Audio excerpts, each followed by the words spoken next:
Every morning before work, he makes a detour to drop his daughter off at kindergarten. After handing her over to the teacher, he hurries back to the station. Then, he boards a crowded train to start his workday at the office. He always leaves on time, rushing off immediately to pick up his daughter. Back home, he cooks for her, puts her to sleep, and then does the laundry. Of course he's tired. His daughter and his work have become his entire life. There's simply no time to himself. This busy, exhausting life, he has been living it for a full year now, and he knows for the next 10 years and more, this is how it will be. A year ago, Kenichi's wife Tomoko suddenly passed away from an illness. The colored crayon marks under the calendar are the last traces Tomoko left in the home. After that, her voice and smile were preserved only in her portrait. He and his in-laws handled the funeral. His 1.5-year-old daughter didn't understand death. She simply slept quietly in his arms. A year after his wife's passing, Kenichi wrote a new start on the new calendar. He buried the grief of losing his beloved deep inside, resolved to raise his daughter on his own. One day at lunch, his boss asked Kenichi to return to the sales department, but Kenichi refused. His reason was he needed time to care for his daughter. Although sales offered better career prospects, he preferred to stay in the department with flexible hours. His in-laws often called, urging him to remarry. They said they could help look after Miki. Perhaps out of stubbornness, he would always refuse his in-laws' offers of help. He wanted to raise his daughter alone and believed he could be a good father.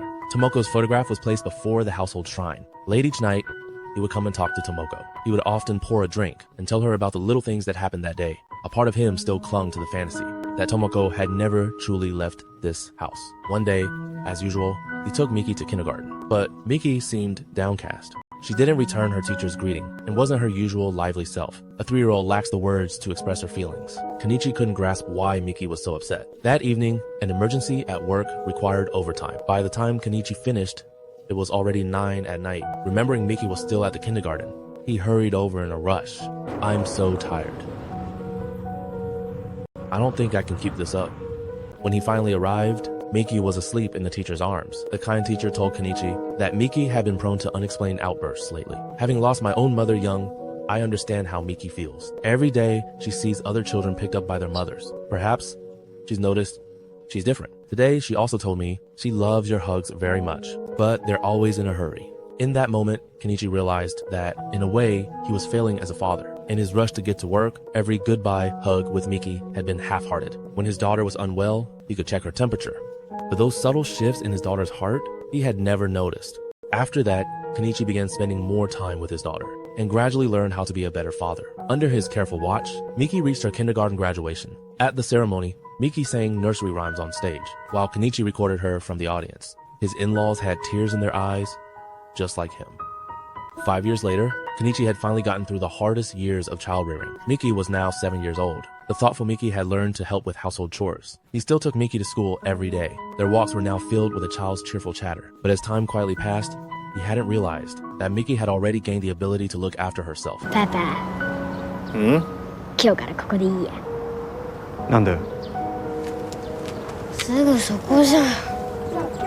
かっこ悪いし。一人で行けるベス。じゃあ行ってきます。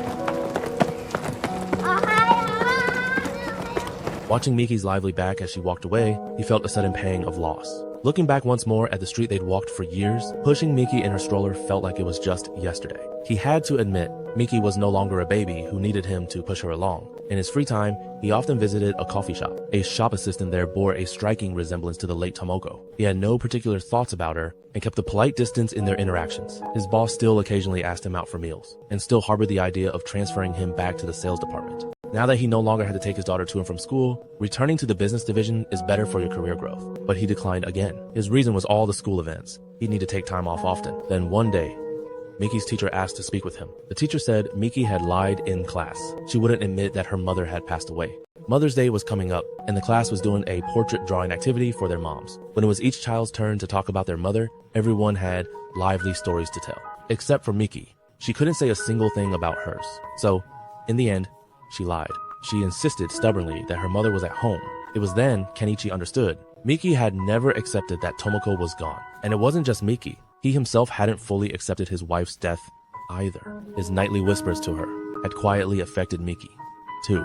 That evening, he found Miki trying to draw Tomoko's portrait. She looked at the photo, troubled. She'd never seen her mother alive. She'd tried many times but couldn't get it right. After hearing this, Kenichi rushed to the cafe. He asked a waitress there for a favor. Early the next morning, he took Miki to the park. The waitress was there as promised. She had done as he asked, dressing up to look as much like Tomoko as possible. The weather was beautiful that day. Miki and Mom played in the park for a long time. Kenichi watched quietly from the sidelines, his heart filled with guilt for his daughter. He wanted to tell her, in this indirect way, that Tomoko's death was a reality they had to accept. This was also his way of telling himself that he must move forward from the grief of losing his beloved. Some people are destined to remain only in our memories, and those left behind have no choice but to keep walking toward the future. On Mother's Day, he was the only father in the classroom. He watched his daughter recite her text with a gentle smile. Behind him was the portrait his daughter had painted of Tomoko. Miki's portrait was different from her classmates. In it, Tomoko was painted with a halo above her head. 2 years later, time had passed. Miki was now 9, and Kenichi was 38. He brought Miki to her grandparents' house for the summer. A few days later was also the day to commemorate Tomoko. His in-laws had witnessed all he'd been through over the years. The elderly couple had long treated him as their own son. He chatted with his father-in-law on the veranda, enjoying the quiet of a summer afternoon. But when the conversation turned to Tomoko, they both fell into a familiar sorrow. That evening, for the memorial service, the family paid their respects to Tomoko by the roadside at the village entrance. It's said that if you light a fire during the ritual, the departed will find their way home by its light. As the firewood burned slowly, Kenichi's mother-in-law suddenly looked up. She seemed to see her granddaughter returning. 久しぶりじゃのう。ひいおばあちゃんぐらい長生きするとね、天国の人ともおしゃべりできるんだよ。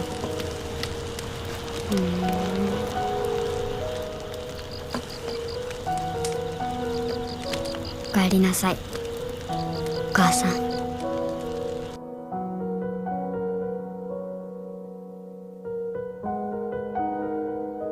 Few years passed. Miki, now 11, learned to ride a bicycle. They rode together through the streets. The kindergarten they used to attend had moved. Miki learned to use the phrase, time flies. Kenichi, now 42, had streaks of white at his temples. The school sports meet is coming up soon. Over the weekend, he practiced passing the relay baton with Miki. やめた。手伝わない。絶対手伝わない。子供かよ。もう一回お願いします。 The boss was about to be transferred to head a branch office. Kenichi finally accepted and returned to the sales department. During his years there, he met a woman he truly wanted to bring home. She was his colleague, Nene. Like him, she was also a middle-aged person who had lost her partner. He told his father-in-law and brother-in-law about Nene. They both encouraged him to pursue her. After all, he had been widowed for over a decade. No one had any reason to stop him from seeking his own happiness. When they sensed he still lacked the courage to take that step, his father-in-law even thought about giving him a little push. The bento for Miki's annual sports meet had always been prepared by her grandmother. But this time, a few days before the meet, her grandfather claimed she had caught a cold. He said he might not be able to help this time, hinting that Kenichi should ask Nane instead. With this nudge from her grandparents, he gathered the courage to invite Nene. To his surprise, she agreed without hesitation. The next day, they went shopping for ingredients together. Then they went to her place to practice making sushi. He stayed at Nane's for a long time, chatting about all sorts of things. When he was finally leaving that evening, Nene followed him out and confessed a secret. She had had a miscarriage in the past, and she could no longer have children. Nene hopes that Kenichi can accept her, imperfections and all. She also hopes for a chance to meet Miki. When two people are moving towards each other, words are often unnecessary. Their feelings have always been clear in each other's eyes. Later, Kenichi asked Miki if she would be willing to meet Nane, but Miki changed the subject, saying she wanted to practice the baton pass again. They went outside together. They repeated the practice they had failed at many times before. This time, however, they did not fail. The baton was passed steadily into Miki's hand. In that moment, Miki seemed to reach a decision. She shouldn't stand in the way of her father's happiness. いいよ。お弁当のお礼も言いたいし。ありがとう。 After that, Kenichi arranged for Miki and Nane to meet, but each time they met, Miki would develop a fever afterwards. She would even vomit up all her food. After several meetings, Miki told him she didn't want to see Nanae again for a while. Kenichi understood in his heart. This was a manifestation of Miki's psychological resistance to a stepmother. At this moment, Miki's presence had become a wall between him and Nanae. And between Miki and him, a faint, intangible barrier seemed to have formed. Walking along a familiar street, he stopped at its end and stood there for a long time. This street had barely changed over the years. Yet now, his relationship with Miki seemed unable to return to how it was. That evening, he returned home. On the table was dinner, prepared for him by Miki. He went to talk with Miki, and she suddenly said to him that after starting middle school, she wanted to live with her grandfather. She felt that if she weren't there, her father could live happily with Nane. In this family restructuring, Miki chose to remove herself. She didn't want to stand in the way of her father remarrying. Seeing Miki so understanding and selfless filled Kenichi's heart with pain. He agonized over it for some time. He gradually began to think of giving up on remarriage. He told his in-laws about wanting to give up. For the first time, his gentle father-in-law scolded him. Miki must be hurting so much right now, and I'm sure you feel even worse. You have to be strong. Try to get Miki to accept the person you love. You can't go on being alone, you know. We all want you to find happiness again.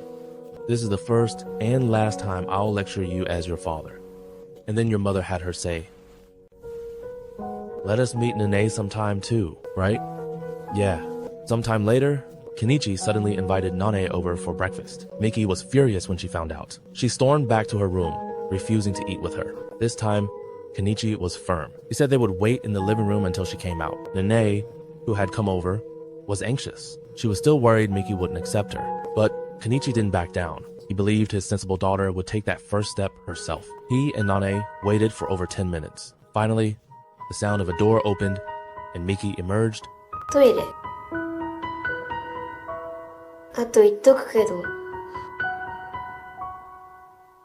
半熟。 Passed.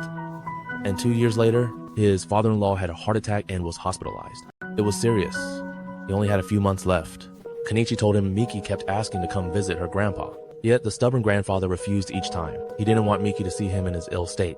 On the eve of her elementary school graduation, Miki wrote her grandfather an invitation to the ceremony. Miki showed the invitation to Nane. As Nane read it, Miki's gaze drifted toward her mother's photo at the family altar. After gazing at her mother's photo for a long while, Miki made another important decision in her heart. ね、お母さん。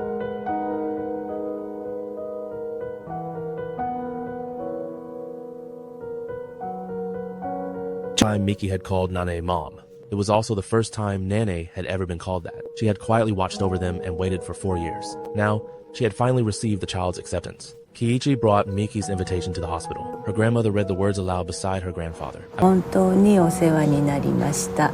お母さんがいなくて寂しかったこともあったけど、2人のおかげで毎日楽しく過ごすことができました。私は世界一幸せな女の子です。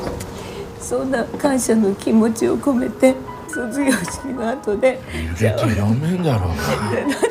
ミキちゃん世界一幸せな女の子って。分かったもういい。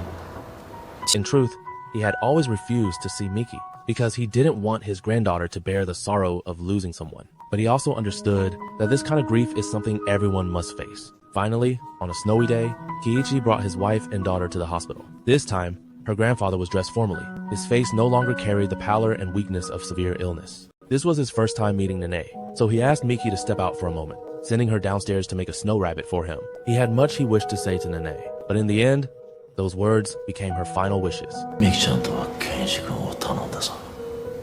俺の孫と息子だ。ずっと仲良く幸せに。 Hospital, Miki was helping her grandfather make a snow rabbit. Once it was finished, Miki presented it to him as a gift, but inside, it was too warm. The snow rabbit on the plate began to melt quickly. Her grandfather told her, snow will melt one day, just as loved ones will one day leave us. Miki couldn't bear the thought of losing him. She wept, begging him not to go. But whether she accepted it or not, she couldn't hold back death. Those left behind can only move forward with the flow of time. The story concludes 1 year later. Miki is now in her first year of middle school. They stand together, looking at their familiar street. Father and daughter have walked this street for 13 years. Now, Kenichi's hair is turning gray, and Miki has started calling him father instead of daddy. While playing a chasing game with her, he suddenly realizes he can no longer catch up. Miki will keep on growing. For now, I just hope that when she hits her rebellious phase, she won't dislike me too much.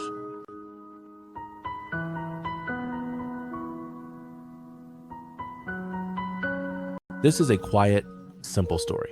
It's about a family that was broken. What is a family, really? Different people have different answers. This film suggests that home is a place of mutual support and of growing together. is like a button with many loose threads, and at the end of each thread is someone finding their way through the river of time. This film also explores the subject of death. The loss of a loved one can feel like a sudden, devastating storm, or a lingering dampness that permeates the rest of your life. Whatever form it takes, those who remain must find a way to carry on.